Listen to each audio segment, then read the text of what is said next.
कैसे हैं आप लोग। तो आज की जो वीडियो है ये पूरी डॉक्यूमेंट्री होगी। इसमें मैंने काफ़ी थोड़ी सी रिसर्च भी की है कि इस पूरे 7 कोरोना वायरस को छोड़ के क्या क्या हुआ है।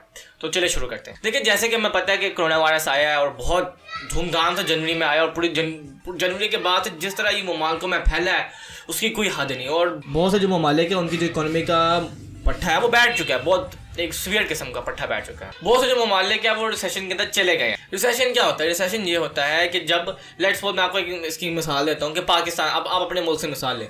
एक मुल्क है पाकिस्तान, ठीक है। अब पाकिस्तान लेट्स सपोज $300 बिलियन की चीज़ें एक महीने में बनाता है और वो पूरी दुनिया में एक्सपोर्ट करता है, ठीक है। अब वहाँ से जो $300 बिलियन आएगा पाकिस्तान में, वो अब जाहिर बात है आपका फॉरेन रिजर्व भी बनेगा और वो आपका स्टेट बैंक को पास में भी जाएगा। फिर जो इकोनॉमिस्ट होते हैं ये फिर उनका काम होता है कि वो पता नहीं क्या कुछ कैलकुलेशंस करते हैं जिसकी वजह से वो हर दिन आती है, हर महीने बाद खबर आती है, हर दिन खबर आती है कि स्टॉक मंडी जो है वो मंदी हो गई है या मुस्बत रुझान है, ये जो होता है। फिर जितने ज़्यादा आपके पास डॉलर्स आएंगे उतने आपके पास डॉलर्स होंगे और फिर उतनी आपकी जो अपनी जो लोकल करेंसी है वो नीचे आती जाएगी। रिसेशन में क्या होता है? डॉलर आना बंद हो जाता है क्योंकि आपकी इकोनॉमी का पट्टा बैठ जाता है। आप अपनी सारा सब कुछ बंद करके घर में बैठ जाते हैं। तो अब आपने नोट तो छापने ही छापने हैं। आपने तो अपने वो जो मंथ के साथ जो रूटीन होती है पर मतलब नोट छापने, वो तो आपने छापने हैं। अब आपके महीने में आपके एक महीना लेट्स सपोज हम जून का महीना रखते हैं, कोई पैसा नहीं है आपके पास, लेकिन आपने अपने पैसे छापने हैं। आपने इकोनॉमी बंद कर दी है, आपने नोट छापने हैं, तो वो ऐसे आप छाप रहे हो। आपका जो बैंक है वो खाली होता जा रहा है, इससे कहते हैं रिसेशन। रिसेशन में क्या होता है कि जो डॉलर होता है वो आपका काफी हद तक बढ़ जाता है, मतलब 130, 160, 200, 250, 400 रुपए तक चले जाता है डॉलर। और मैं आपको बात बताऊं, ये जब से कोरोना आया ना, इंडिया वो वाहिद मुल्क है जो डिप्रेशन में गया। कैसे? जब कोरोना वायरस आया उनकी कौम ने पैनिक कर दी। उनकी कौम ने उनकी जो मिडिल तबका है, अपर क्लास हो या लोअर मिडिल तबका हो, वो उन्होंने अपनी जो जरूरियाती चीजें उस पर कट ऑफ किए, एक्सपेंडिचर्स को कम किया और रियाकारी शुरू, एक ना फूक के कदम रखना, फूक के पैसे खर्च करने वाली बात आ गई। अब रिसेशन में कौन कौन से मुल्क है? अमेरिका ने ऑफिशियली डिक्लेयर कर दिया कि वो रिसेशन में है। इंग्लैंड ने भी ऑफिशियली डिक्लेयर कर दिया कि वो 11 साल के अंदर रिसेशन में है। ऑस्ट्रेलिया है। ऑस्ट्रेलिया इसलिए रिसेशन में है क्योंकि देखें उन्होंने भी यही किया जो बाकी दुनिया ने की। खबरें ये आ रही हैं कि जो ऑस्ट्रेलिया है उनका जो वो काफी तेजी से निकल रहा है, लेकिन अभी निकला नहीं है, निकल रहा है। एक वाहिद मुल्क चाइना है जिसकी जो इकोनॉमी है वो पॉजिटिव ट्रेडिंग कर रही है। या दूसरी पास है पाकिस्तान की जो इकोनॉमी है वो भी नेगेटिव में है, लेकिन इतनी नेगेटिव में नहीं है। अभी रिसेंटली पाकिस्तान ने ये कंस्ट्रक्शन सेक्टर खोला, पाकिस्तान की जो जीडीपी थी, जो मोशन थी, वो 6% राइज अप हो गई। तो ये जिसकी वजह से पाकिस्तान मनफी में है, लेकिन वो बहुत कम है। और बेल्जियम भी है, फिर फ्रांस अभी रिसेंटली निकला है, फिनलैंड टाइम ममालिक है, इस तरह के बहुत ममालिक जो रिसेशन के अंदर चले गए। लेकिन डिप्रेशन में एक मुल्क है, वो आपका हिंदुस्तान है। डिप्रेशन में पहले अमेरिका गया था 1920-30 में, उस टाइम भी यही कोई वबा आई थी जिसने अमेरिका के ऊपर कब्जा कर लिया था। और ये हम वबा देख रहे हैं, इसने भी अमेरिका को हिट ज्यादा किया। और वो एक बड़ी बड़ी रीजन होती है। देखिए बहुत से बंदे कहते हैं कि वो गार्लिक नहीं खाते, ठीक है। पाकिस्तानी वो कहते हैं कि ये जो गरीब ममालिक हैं ये एक वो वैक्सीन लगाते हैं, अमीर ममालिक नहीं लगाते। वो कहते हैं ये तो गरीबों की दवा जिसकी वजह से वो इफेक्ट कर रही है। फिर कुछ माहिर ये भी कह रहे हैं कि गार्लिक, अदरक, उन्होंने कहा ये इसकी वजह से हो रहा है, वो खाते ही नहीं है। हमारे तो हर खाने में आपको गार्लिक, अदरक मिल जाता है। ये जो कोविड-19 है इसने जो रिसेशन है प्लंज ग्लोबल, वो हिट बहुत बड़ा कर दिया। मतलब मैं आपको ये बात आता हूँ, $400 ट्रिलियन का दुनिया को नुकसान हो गया। इससे बड़ा मैं क्या कह सकता हूँ? अगर G20 है ना, मैं अगर G20 की बात करूँ, टॉप 16 या टॉप 17 कंट्रीज हैं जिनकी जीडीपी 1 ट्रिलियन से ऊपर। 17-18 ममालिक है आपके टॉप जो 1 ट्रिलियन में, बाकी सारे बिलियन में है। और $400 ट्रिलियन का दुनिया का नुकसान हुआ। सबसे बड़ा नुकसान अमेरिका को हुआ जिसकी जीडीपी $22 ट्रिलियन है। तो और ये जो $950 अरब ही बहुत बड़ा पैकेज है, किसी ने इतना बड़ा पैकेज नहीं अनाउंस किया। और ये अमेरिका की साख बर्बाद कर गया। आप जितने भी आपके जो बड़े बड़े माहिरीन हैं या जो इसके बारे में थोड़ा इल्म रखते हैं, आप उनसे जाके पूछें, अमेरिका का जो सुपर पावर स्टेटस है वो डेली बेसिस पे नीचे आता जा रहा है और चाइना ऊपर आ रहा है। जिस तरह चाइना ने अपने इसको काउंटर किया कोरोना वायरस को, वो अनबिलीवेबल है उसकी, क्योंकि उसकी कौम है और तो उनकी जीडीपी भी $15 ट्रिलियन है, 14-15 ट्रिलियन है। हर आई महीने ऊपर नीचे होता रहता है। और वो लगा सकते हैं लॉकडाउन, इंडिया नहीं लगा सकते। इंडिया की 3 ट्रिलियन है। अगर इंडिया की 9, 10, 10.5 के करीब ट्रिलियन जीडीपी होती, इंडिया कर सकता था। और ये जो इकोनॉमी जो इस टाइम पूरी दुनिया में जो पट्टा बैठा हुआ है, ये वर्स्ट है वर्ल्ड वॉर 2 के बाद। अब ये देखिए ग्राफ, इंग्लैंड में 20% की तरीके से नीचे गिर गई इकोनॉमी। वर्ल्ड वाइड आप देखें, सिर्फ जो वर्ल्ड वॉर 2 हुई थी, शुक्र अल्हम्दुलिल्लाह वो हमसे ऊपर है, वरना वो 19 के करीब है, -19, ये -17 के करीब है। उसमें पैसा जंगों पे लगा है, यहाँ पे जंग नहीं हुई, यहाँ पे बस एक वबा, ये जो सेकंड फेज है, और ये सेकंड फेज ज्यादा खतरनाक है। उम्मीद है कि जो अगला साल चलेगा 2021, जो हम कह रहे हैं कि शुक्र है ये साल खत्म होगा, अगला साल चलेगा, जो कुछ मंतकी लोग होते हैं जो कहते हैं बस ये साल है, और भाई मेरे इस खुशी में ये ना लो कि अगला साल बहुत खुश होगा, अल्लाह करे ऐसा हो, लेकिन जो हालात लग रहे हैं मुझे लग रहा है कि ये अगला साल उससे भी खतरनाक हो। जब ये वायरस खत्म, बिल्कुल 100% खत्म हो जाएगा ना, कोई नाम निशान इसका बाकी नहीं रहेगा, आप खुद ही आप देखेंगे कि वो ममालिक ऊपर आएंगे जिनकी इस कोरोना से पहले इज्जत ही नहीं थी, और वो ममालिक नीचे गिर जाएंगे जिसको बहुत हम हाईलाइट करते हैं, जैसे कि Russia, England, France, Belgium, Australia, America, इनको बहुत इज्जत दी जाती है। और अब ये देखिए इनका पट्टा बैठ चुका, पाकिस्तान का कोई इज्जत नहीं करता। अब देख रहे हैं कि पाकिस्तान दुनिया का वो वाहिद मुल्क है जिसकी जीडीपी भी ना होने के बराबर है। ईरान की हमसे ज्यादा जीडीपी है, 350 बिलियन, हमारे 200 बिलियन है। तो पाकिस्तान ने अपनी जीडीपी को भी चलाया, मुआशरत को भी चलाया, कोरोना वायरस को भी बचाया, और अपनी कौम को भी बचाया, और दुनिया से हैरान है। लेकिन दुनिया को ये नहीं पता कि अल्लाह हमारे साथ है, ये अल्लाह ने की। रिसेंटली भी ये भी खबर आई थी, साल में ये वीडियो में बात थी कि चाइना ने ईरान में 400 अरब डॉलर्स की इन्वेस्टमेंट कर दी थी। ये एक बहुत बड़ी इन्वेस्टमेंट है, 400 अरब डॉलर्स की, जिसकी वजह से ये इंडिया को बड़ी खुलबुली मची थी, और ये स्टार्टिंग का था कोरोना वायरस, तब इतना इंडिया में फैला भी नहीं था। इंडिया परेशान हो, इंडिया कोई मसला तो क्या, इस टाइम इंडिया ने जो काम किया है वो उसको नहीं करना चाहिए था। उसने 7 समुद्र पार, जो अमेरिका है और ऑस्ट्रेलिया है, वो 2 ममालिक आएंगे 7 समुद्र पार और हमारी मदद करेंगे, ऐसा ये फेरी टेल्स में होता है। ये 400 बिलियन डॉलर की इन्वेस्टमेंट चाइना ने किया, या तो बहुत बड़ी इन्वेस्टमेंट, और इंडिया इसलिए खुलबली मचा रहा है कि वो ईरान उसका पार्टनर था, अफगानिस्तान उसका पार्टनर था, जो अब नहीं रहा। तो या तो इंडिया करे कि इंडिया अपनी जीडीपी को 10 ट्रिलियन तक ले जाए, कि वो यहाँ तक क्या बर्दाश्त कर सके 400 बिलियन डॉलर जितनी भी आपकी इन्वेस्टमेंट है, लेकिन जीडीपी कुल 3 ट्रिलियन है, तो वो नहीं कर सकता। और ये मैं आपको क्या दूं, जिस दिन चाइना कोरोना वायरस खत्म हो गया और चाइना सुपर पावर बन गया, ईरान में सैंक्शन खत्म हो जाएंगी। क्योंकि देखिए मैं आपको बता, चाइना अपनी जो तेल का जो सारा लेता है, जो उनकी तेल की जरूरत है, वो अरब से लेता है, और वो बड़ा लंबा चक्कर काटना पड़ता है उनको, इंडिया से गुजरना पड़ता है, वो लाओस, कंबोडिया, जापानी सारे उसके दुश्मन है। अब उसको बनाया पाकिस्तान मिल गया, और साथ उसका ईरान है। ईरान भी बहुत रिच है, उसने यूज ही नहीं की कभी, इस्तेमाल ही ना कर सका वो। अब तो जब चाइना सुपर पावर बनेगा तो आपका जो ईरान है उससे सैंक्शन खत्म हो जाएंगे, और वो बहुत तेजी से ऊपर आएगा। और आपको पता है सीपैक का जो हुआ है, पाकिस्तान ने ये जून जुलाई में हाइड्रो पावर प्रोजेक्ट्स लगाए हैं। अब ये हाइड्रो पावर प्रोजेक्ट्स मैंने आपको पहले भी बताया था, ये डैम होते हैं, लेकिन डैम के 2 काम होते हैं। डैम का काम होता है, एक तो डैम बड़ा होता है, उसमें क्या होता है, पानी भी ज़्यादा स्टोर होता है, पानी ज़्यादा स्टोर होने की वजह से वो बिजली भी बनाता है और फसलों को भी पानी देता है, और ये जो देहात में जो पानी जाता है, तो डैम का बहुत बड़ा फायदा है। लेकिन हाइड्रो पावर प्रोजेक्ट क्या करता है, इसका मेन का एक तो ये छोटे होते साइज में, दूसरा ये सिर्फ और सिर्फ बिजली प्रोड्यूस करते हैं, और सस्ती, और डैम से ज्यादा सस्ती और हल्की बिजली प्रोड्यूस करते हैं। इसलिए अब दुनिया डैम को छोड़ के, डैम से बना रही है, लेकिन छोटे छोटे जगहों पे हाइड्रो पावर प्रोजेक्ट बना रही है, जिससे बिजली सस्ती भी मिलेगी और ज्यादा भी मिलेगी। ये जब गवादर बनेगा ना, और ये जो हम कह रहे हैं ना कि पाकिस्तान में यूट्यूब इतना नहीं देखा जाता, फेसबुक इतना नहीं देखा जाता, इंस्टाग्राम नहीं, यूट्यूब स्पेशली, वो क्योंकि देखिए आपका ये जो खैबर पख्तूनख्वा बलोचिस्तान वाला हिस्सा है, ये इतना चलता, मतलब यहाँ पे बहुत कम है। अब क्या हो रहा है, चाइना यहाँ पे ऑप्टिकल फाइबर की एक लगा रहा है पूरी तार, जो कि गवादर से चाइना तक जाएगी। इस पर क्या होगा, खंभे लगेंगे, इंटरनेट के कॉल सेंटर के खंभे लगेंगे, यहाँ पे नेट का पूरा पैकेज बन जाएगा यहाँ पे, जिसकी वजह से पाकिस्तान एक प्रॉपर नेट के अंदर आ जाएगा, जो कि काफ़ी अच्छी चीज़ है कि पूरा पाकिस्तान नेट के अंदर है। इससे फिर क्या होगा कि चाइना पाकिस्तान बहुत हद तक अंदर आ जाएगा।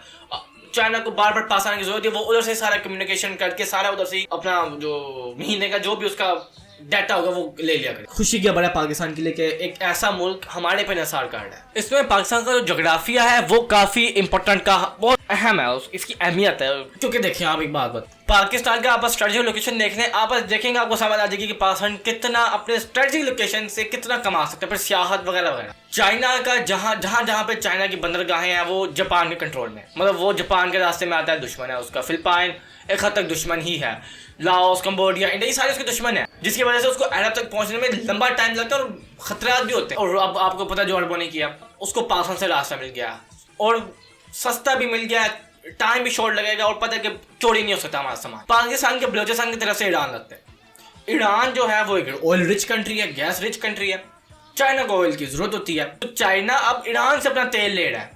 मतलब चाइना ने $400 बिलियन का इन्वेस्टमेंट कर लिया और उससे अपना तेल ले लिया, सारा नहीं लिया। और वो सारे लिया मतलब कह रहे कि आप हमें महीने के तौर पे आप हमें तेल देते जाएंगे, हम आपको पैसे देते जाएंगे। चाइना चाहता है कि वो सुपर पावर बने और अमेरिका को काउंटर करे। ये पाकिस्तान के बिना हो ही नहीं सकता, इम्पॉसिबल है। अमेरिका भी यही चाहता है कि अमेरिका पाकिस्तान के कैंप के अंदर है और चाइना को सुपर पावर बनने ना दे। बीच में पाकिस्तान है, एक तरफ चाइना है, एक तरफ अमेरिका। आप इस बात को सोचें, हमारी कोई औकात अभी इस टाइम नहीं है एज पर न्यूक्लियर पावर के लिहाज से हम देख लें। बस एक न्यूक्लियर पावर, मैं आपको बात हूँ, 2 सुपर ताकतें चाइना और अमेरिका, एक अब की सुपर ताकत है, एक फ्यूचर की सुपर ताकत है। 2 सुपर ताकतें पाकिस्तान के लिए लड़े कि ये हमारे क्या में रहेगी। डोनाल्ड ट्रंप और जो बाइडेन जो भी नए आएंगे उनकी भी यही पॉलिसी होगी, वो भी चाहते कि पाकिस्तान अमेरिकियों के कैंप में रहे। अगर खुदा ना खास्ता पाकिस्तान ने दोबारा कोई गलत पॉलिसी इख्तियार की और अमेरिका का साथ दे दिया, पाकिस्तान भी तबाह हो जाएगा और चाइना नहीं बन पाएगा फिर इकोनॉमिक पावर। देखिए, अब अमेरिका में पैसे देगा और दे भी रहा है, वो इसीलिए क्योंकि वो चाहता है कि अमेरिका पाकिस्तान को भारी रकम में इमदाद देता जाए ताकि वो चाइना को काउंटर कर सके कि भाई हम आपका साथ नहीं दे रहे, अमेरिका ने हमें बहुत पैसे दे दिए। अगर खुदा ना खास्ता पाकिस्तान नहीं करता तो एशियाई जो सदी जो कह रहे हैं कि अगली जो जितना भी टाइम है ये एशियाई सदी है, एशिया दोबारा दुनिया को लीड करेगा। तो अब मुश्किल हो जाएगा कि अगर पाकिस्तान चाइना का साथ ना तो ये हो ही नहीं सकता। अमेरिका कहता है कि हम आपको पैसे देंगे, ट्रिलियंस ऑफ डॉलर्स देंगे और हम आपको इस खित्ते में इज्जत भी दिलवाएंगे।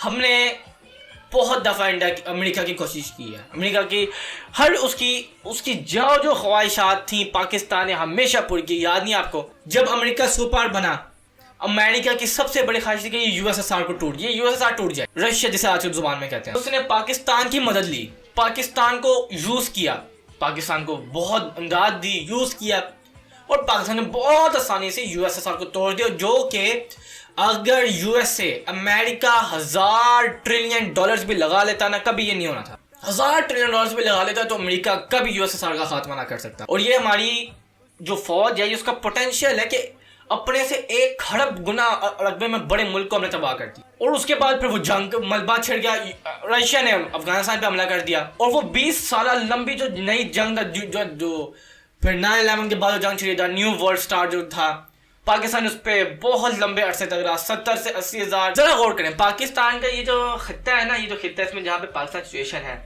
ये एक बहुत अहमियत का, देखें बहुत अहमियत का हामिल है। पाकिस्तान को अब देखें, चाइना को अगर अफ्रीका और अरब कंट्रीज तक जाना है, सबसे छोटा, सस्ता और कन्वीनियंट रास्ता पाकिस्तान है। इंडिया को अगर वस्ते एशिया तक जाना है, अगर वस्ते एशिया तक ट्रेड रूट्स करने हैं या रशिया तक ट्रेड रूट्स अपने बढ़ाने हैं, पाकिस्तान से अच्छा रास्ता कोई नहीं है। कोई वो चाइना को तो फैला नहीं सकता और हवाई में बहुत पैसा लगता है।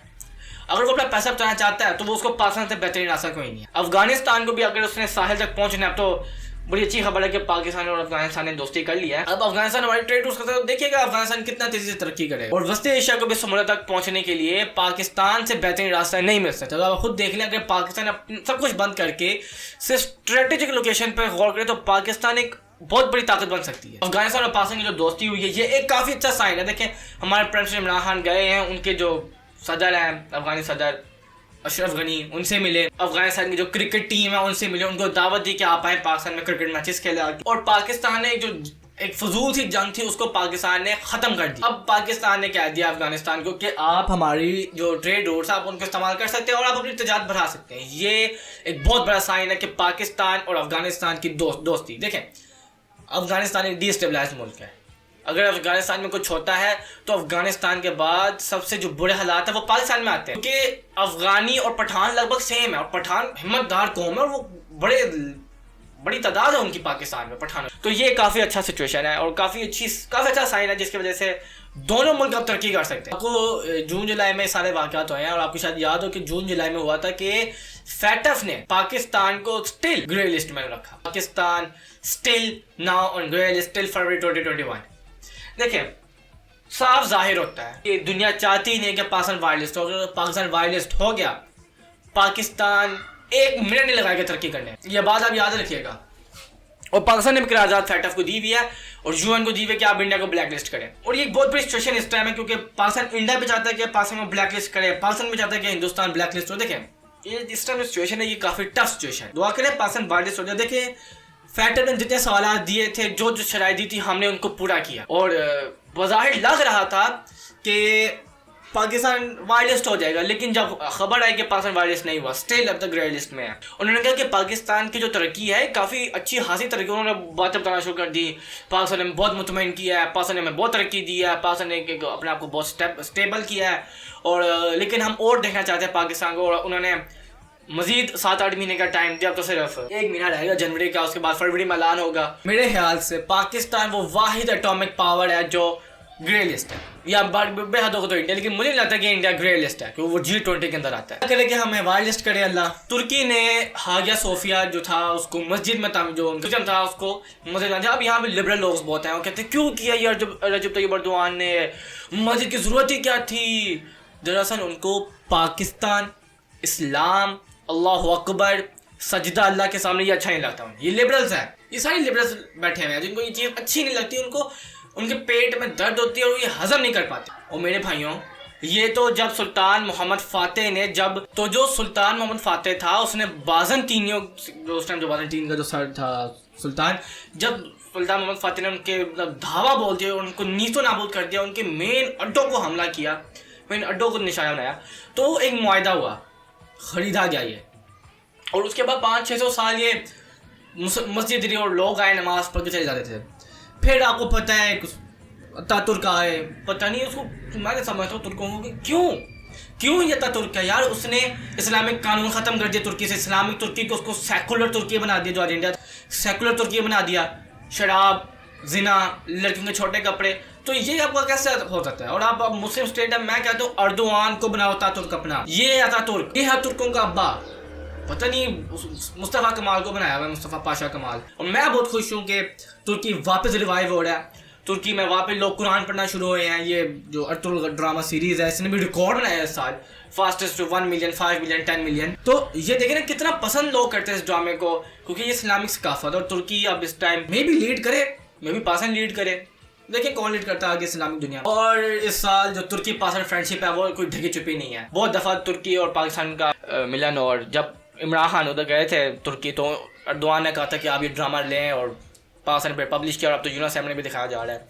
फिर जब वो इधर आए तो इन्होंने एक मुश्तरका पार्लियामेंट आई, जहाँ पे अपोजिशन भी आई, सारे आए, उन्होंने खिताब किया तुर्की के सदर ने, और एक वार्म वेलकम हमने किया। देखें तुर्की और पाकिस्तान का जो रिलेशन है ये आज का नहीं है, ये बहुत पहले का है। जब खिलाफत उस्मानी टूट रही थी तो दुनिया के किसी मुल्क ने, कि दुनिया में उस टाइम भी बहुत मुस्लिम ममालिक थे, किसी ने साथ नहीं दिया। ये बड़े सगीर के मुसलमान थे, बड़े सगीर जिनको आज अब पाकिस्तान और बांग्लादेश कहते हैं, ये बड़े सगीर के मुसलमान थे जिन्होंने जाके उनकी मदद की। अब आपको पता है कि आर्मीनिया अज़रबैजान की भी जंग हुई थी, 2 छोटे ममालिक लेकिन ताकतवर बहुत, ओए होए होए। देखिए आपको शायद याद हो कि आर्मीनिया एक ताकतवर सुपर पावर थी किसी दौर में, आज से तकरीबन 50-70 PC, मतलब बिफोर क्राइस्ट 50-70 साल पहले।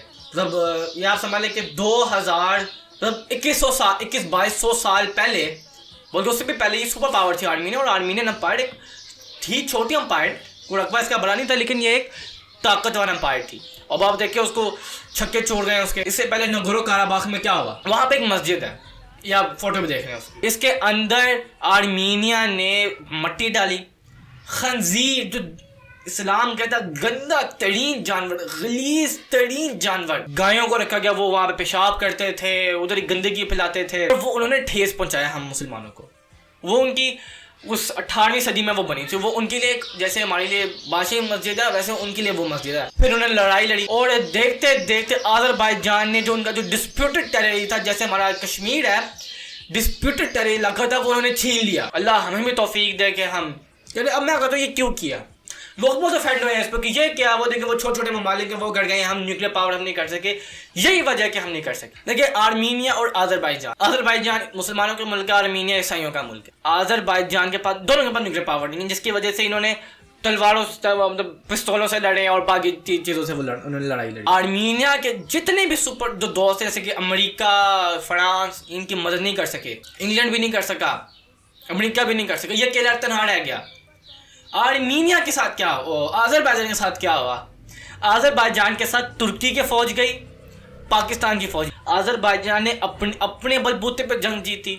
हाँ, हम ये कह सकते कि हमने बस एक 10% या 5% का एक सपोर्टिव रोल दिया है, मतलब तुर्की ने अपने जहाज़ें तैयारी दिए, अपने कुछ बंदे भी भेजे, हमने भी तैयारी दिए, थोड़ा सा पैसा भी दिया, जंगे थोड़े से साजो सामान भी उनको दिया अज़रबैजान को, जिसकी वजह से अज़रबैजान जीत गया। और अब नगोरो कराबाख जो जहाँ पे आर्मीनिया ने कब्जा किया था वो अब छूट गया।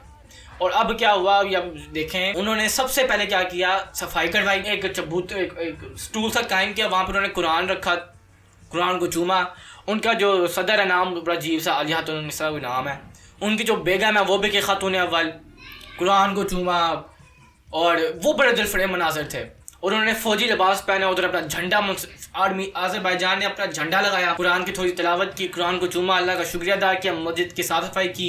ये दुआ करे अल्लाह करे कि हमारे जो एंकर्स हैं, हमारा मीडिया, कभी ये खबरें देख के हमने कश्मीर को फतह कर लिया है, हमने फ़लस्तीन को फतह कर लिया है, खबरें आ रही है, हमने ये भी फतह कर लिया, वो भी फतह कर लिया। देखें ये हम क्यों नहीं कर पा रहे। ये खित्ता बहुत ख़तरनाक, इंडिया न्यूक्लियर पावर है, पाकिस्तान के पास भी न्यूक्लियर पावर है, पाकिस्तान के अलायंस के पास भी न्यूक्लियर पावर है, इंडिया के अलायंस के पास भी न्यूक्लियर पावर है। पाकिस्तान के अलायंस में कौन कौन से कंट्रीज है आप ये जरा सुन लें। चाइना नंबर 1, रशिया, अब फॉर द फर्स्ट टाइम जो इंडिया और रशिया ना एक हर महीने एक मीटिंग बुलाते हैं जिसमें वो बताते हैं कि हमने ये तरक्कियाँ की और हम इसमें और साथ देंगे, लेकिन वो 20 साल फर्स्ट टाइम हुआ है। और हम देख रहे हैं कि हर दिन खबरें आती हैं कि रूसी सदर का पाकिस्तानी वज़ीर-ए-आज़म का खैर मकदम, और बहुत अब इनकी दोस्तियाँ हो रही हैं, मशक़ें कर रहे हैं ये।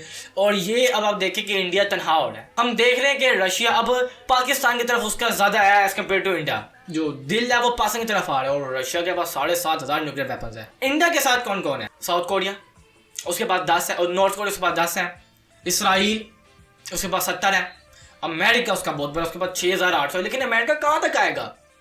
अमेरिका नहीं आएगा, ये इंडिया भूल जाए। अमेरिका 7 पता नहीं कितने हज़ार किलोमीटर दूर वो अपना न्यूक्लियर मिसाइल यहाँ पे भेजेगा। उसको अभी रिसेंटली उसको चाइना से फेंटी पड़ी है। ऐसा सिस्टम चाइना ने नस्ब किया है कि वो फर्स्ट टाइम 70 क्यूबिक माइल्स पे आए। वो उन्होंने चाइना ने क्या किया, एक रडार सिस्टम किया, उसने सैटेलाइट बंद कर दिया 30 सेकंड के अंदर, आधे मिनट में तबाह कर दिया। उन्होंने क्या किया कि सारा सिस्टम बंद कर दिया और सैटेलाइट को बंद कर दिया, और उनको आवाज़ नहीं पहुंच रही थी अमेरिका से। और कुछ कहते हैं कि 34, कुछ कहते हैं 37, तो लगभग 40 सेकंड के अंदर अंदर अमेरिका भाग गया और अब तक वापस नहीं आया चाइना के रेड सी के। इंडिया के साथ उसका कोई भी हमसाया नहीं है, पाकिस्तान का बिल्कुल भी नहीं है। ईरान के भी ताल्लुकात उससे तोड़ दिए हैं, अफगानिस्तान के भी ताल्लुकात ख़त्म, चाइना से फटा है। नेपाल, भूटान, बांग्लादेश, श्रीलंका, कितने हो गए? 8, 9, रशिया 10 ममालिक ऐसे हैं, और पूरा सेंट्रल एशिया 15-20 ममालिक हैं जो कि इंडिया का साथ नहीं दे रहे हैं। बस एक आर्मी नहीं है, वो भी तबाह है। और हमारे पास हदीस भी है आप सल्लल्लाहु अलैहि वसल्लम की कि ग़ज़वा हिंद होनी, हमारा अल्लाह पे ईमान है, आप सल्लम जो कहते हैं सच कहते हैं। उनके जो मुबारक अल्फाज से कभी झूठ नहीं निकला। और उन्होंने कहा कि ग़ज़वा हिंद होगी और मुसलमान फतह करेंगे और फिर इसराइल यहूदियों को भी तबाह करेंगे। बना दे तो ग्रेटर इसराइल बन जाए मेरी तरफ से, लेकिन ग्रेटर ग्रेवयार्ड बनेगा।